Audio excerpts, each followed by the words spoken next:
A relaxed family, while vacationing on a yacht, unexpectedly finds themselves in a survival situation in a desert due to a sudden shift in the Earth's poles and magnetic centers. The waters of the world's oceans have moved, leaving only desert in their place. The film begins with a warning. Throughout Earth's history, there have been 5 mass extinctions, and the 6th is approaching. The story then moves to the Caribbean Sea, where the family, Tom, his wife Julia, their daughter Cassidy, and their younger son Ben, are enjoying their time on the yacht. While Tom teaches Ben how to fish, and Cassidy listens to music with her headphones, Julia decides to go for a swim. Underwater, due to magnetic storms, the yacht's compass goes haywire, and Julia loses focus, beginning to drown. Tom notices what's happening in time, tells his daughter to move away from the deck, and swims to Julia. He rescues her calmly, and later lectures the kids on the importance of being careful while swimming. That evening, the family celebrates Ben's 13th birthday. They light candles, give him gifts, including a laptop, a mask, and a Lucky Charm bracelet. They take a family photo for the memory. Soon after, Cassidy notices a storm brewing in the city, with lightning striking so frequently that it resembles fireworks. Suddenly, the communication cuts out. Ben goes up on deck to turn on the spotlight, and the whole family witnesses a pod of whales passing by. Tom explains that whales follow the magnetic field but sometimes get disoriented during storms. One of the whales bumps into the yacht's hull, forcing Tom to dive with a flashlight to assess the damage. During the inspection, he cuts his shoulder, and Julia, who is a doctor, stitches him up. The damage is serious. The engine and the hull are compromised. At that moment, a meteor appears in the sky and crashes into the sea nearby. The family goes up to the roof to get a better look at the crash site, but notices another meteor falling even closer.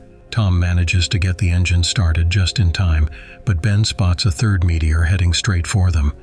It turns out to be a satellite, fragments of which float on the water nearby. The engine fails again.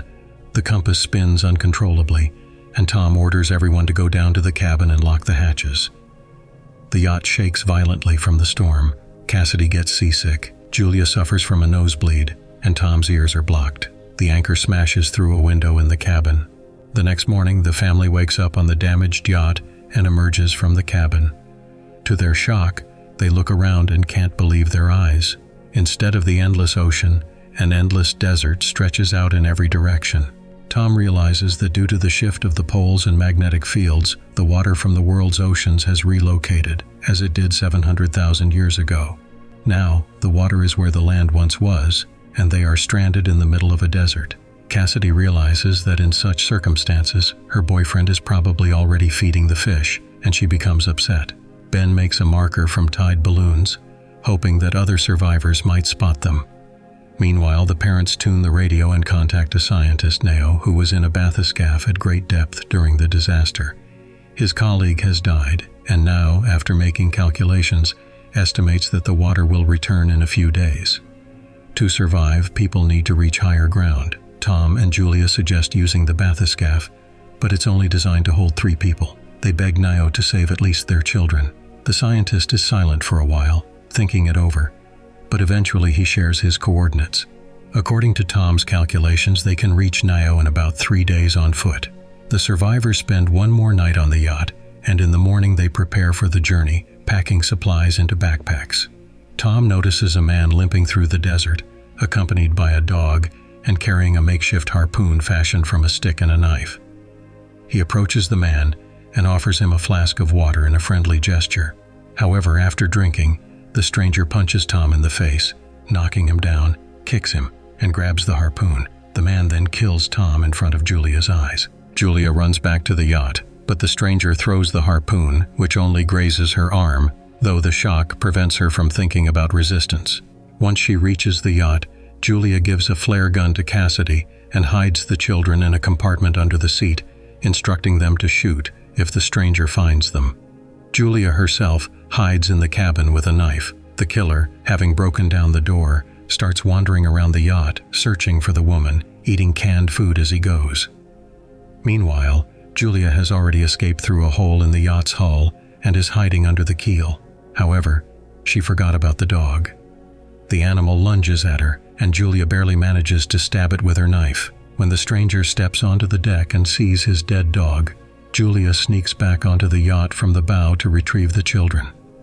However, in the main cabin, the killer attacks her, knocking the knife from her hand and beginning to strangle her. Cassidy decides to open the compartment under the seat and points the flare gun at him.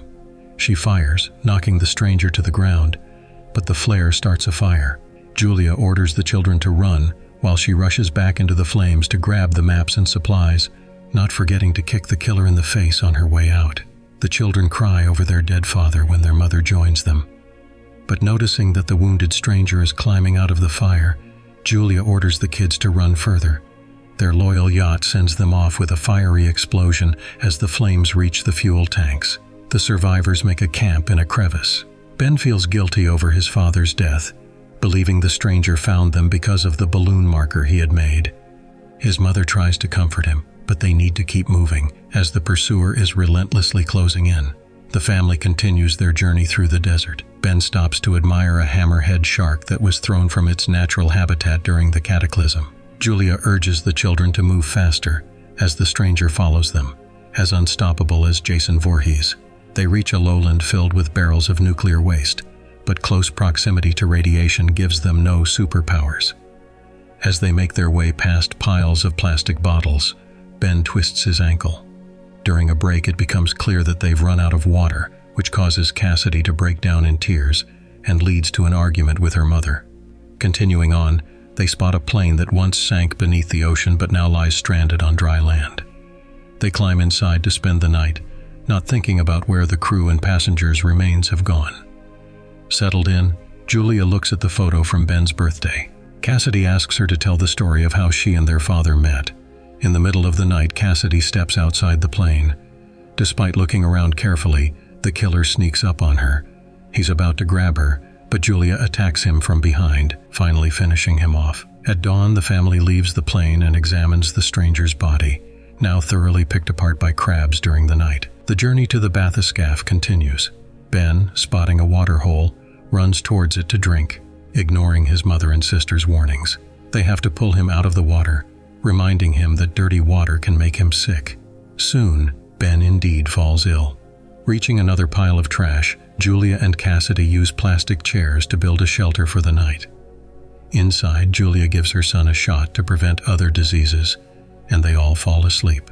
At dawn, Julia is awakened by a strange sound. Stepping outside to investigate, she spots an approaching danger. In panic, she wakes the children and orders them to run as fast as they can from the unknown threat. They reach a tilted cargo ship near which 3 other survivors are gathering supplies. The family rushes towards them for help, but the others lock themselves in a container when they see the approaching danger. Julia and the children are forced to climb onto the container's roof to escape a horde of carnivorous crabs. One of the crabs manages to bite Julia's leg. The descendants of Caribbean crabs find a hole in the container and swarm inside, where the survivors are hiding, trying to fend them off with pistols and shotguns. However, the overwhelming number of crabs takes its toll, and the crustaceans shower the humans with crab sticks, avenging their devoured kin. Julia, sitting on top, bandages her wound, but still loses consciousness despite her children's desperate pleas for her to stay with them. She wakes up when the weather shifts to dry and windy. The children are nowhere in sight. After making sure the crabs are gone, she climbs down and takes a shotgun and ammo belt from a dead woman. Soon, she finds Cassidy. They had searched other containers with Ben for useful items. The family reunites, and Ben loads the shotgun while Julia uses gunpowder from a cartridge to cauterize the wound on her leg. They then stock up on drinking water found in one of the containers. While examining the dead bodies, they find a pistol and a radio. Julia contacts Nayo, who is also wounded from his own encounter with the crabs. He admits he made a mistake in his calculations. The ocean will return to its place today, so they need to hurry. Since Julia lost the map, she needs a landmark. Nayo fires a flare into the sky. Seeing the flash, the family heads off, passing a graveyard of destroyed toilets. From the top of a hill, they spot the bathyscaphe below.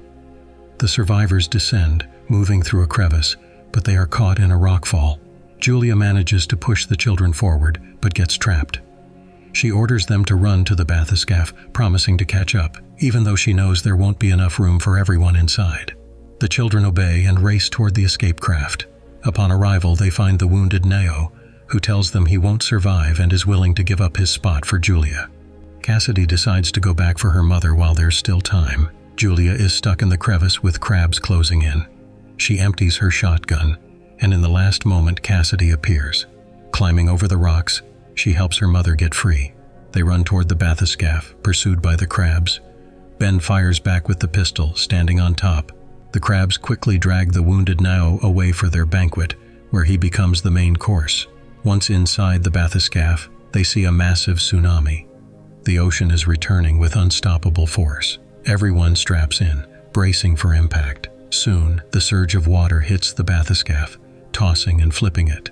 Cassidy becomes ill, and the pressure changes cause bleeding and loss of consciousness. Eventually, Julia and the children regain consciousness. The storm has passed. Outside the window, they see water. The family climbs out and takes in the eerie view of a post-apocalyptic city, ravaged by the catastrophe, which wiped out most of humanity and pushed civilization to the brink of extinction.